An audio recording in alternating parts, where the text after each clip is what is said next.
আসসালামু আলাইকুম ওয়া রাহমাতুল্লাহ। সবাই কেমন আছেন? মনটা ভালো না থাকার কারণে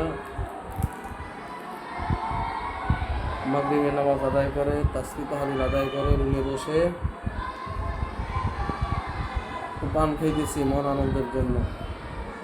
বিভিন্ন পেরেশানিতে মনটা খুবই খারাপ।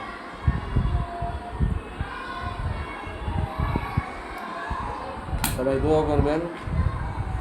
যদি কারো মন খারাপ থাকে, পান খাওয়ার অভ্যাস থাকে, একটু পান খেয়ে নেবেন, মনটা ভালো হয়ে যাবে ইনশাআল্লাহ। আপনাদের কাছে দোয়া চাই, আল্লাহ তাআলা যেন আমার সমস্ত পেরেশানিগুলো দূর করে দেন। নতুন ইউজার ফেসবুক বন্ধুরা সবাই একটু খাস করে দোয়া করবেন। মনটা ভালো লাগতেছে না তো একটু পান খেয়েছি রুমে বসে। সবার কাছে দোয়া চাই, দোয়া করবেন ইনশাআল্লাহ। আর যাদের পান খাওয়ার অভ্যস্ত আছেন তারাও পান খেয়ে নেন। সকলকে ধন্যবাদ। আসসালামু আলাইকুম।